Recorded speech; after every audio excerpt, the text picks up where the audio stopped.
These next 2 days, we're going to be talking about stretching. And to give you a little bit of an idea of different ways we can stretch, I wanted to take a little bit of time today to talk about some of our options. So you are facing at an angle from the bar with your leg straight out from your body. This is essentially a fourth position up on the bar. You want your knee nice and straight, both the leg that's on the bar and your standing leg. And everything lengthened. Your hips should be square. You should not be lifting up. Everything should be nice and square. And one of the goals that I say is that you should try to get your pinky toe as close to that bar as possible using the turnout and the rotation in your hip. We want to reach up and go over. And then we can reach up and we go back. When we go back, we want to make sure that our head is going away from the bar. We can do this to the side.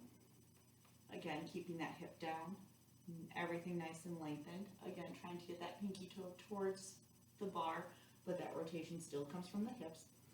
And we can reach up and to that leg and reverse to go away. Now when we're doing this, we want to make sure that, again, our hip is squared off and we've got a little bit of distance between us and the bar. You shouldn't be leaning over. We want to stay nice and upright. We can also practice our arabesque, in which case now you want to find there's usually a soft spot on your foot that feels tolerable being on the bar. You shouldn't be grinding your ankle bone into the bar when you're in this position. And we want to lengthen up to go back. And then sometimes we'll reach towards the floor.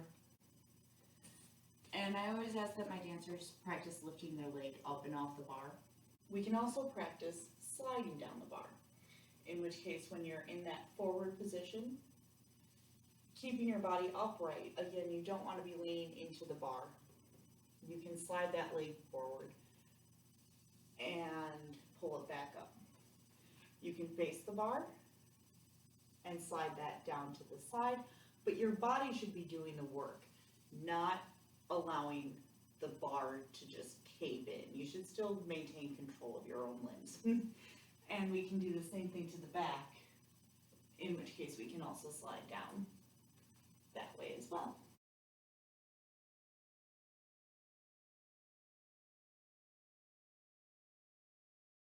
If we are stretching on the floor, I really encourage that our dancers again are lengthening up out of their spine to the top of their head and able to walk forward while the knees are still facing up towards the ceiling to really stretch that out.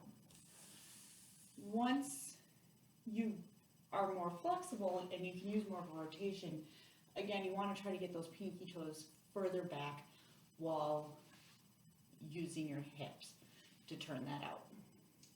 We can also do these stretches to the side, in which case we can reach over and up to the other side. Now when we're here, we want to be, I'm going to readjust my arms so you can see, we want to be careful not to lift. If there's light shining through, that means our sit bones are not fully on the floor. We want to make sure that that's solid as we stretch.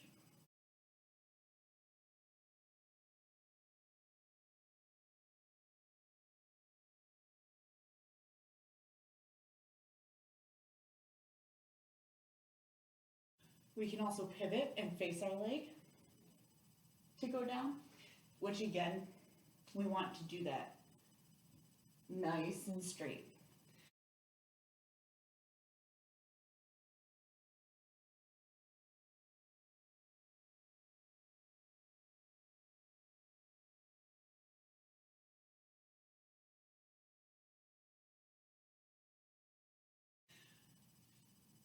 These are just a few of the options for our floor work. We can rotate, we can walk our hands around, things like that, and go from one leg to another. These are good starting points for introducing flexibility, again, after the bar and before we head out center. These are all movements that should be done on a warm body. The reason we do them usually right before our ground battements or right away after our ground battements. This week we're not going to go into all of the different types of stretching options that we can do. We're just going to talk about our static stretching and how we can increase our flexibility. But tomorrow we will be breaking down our upper body and different things that we can do there. And the day after that, we will be breaking down our lower body stretches and isolating all of that. I will see you tomorrow.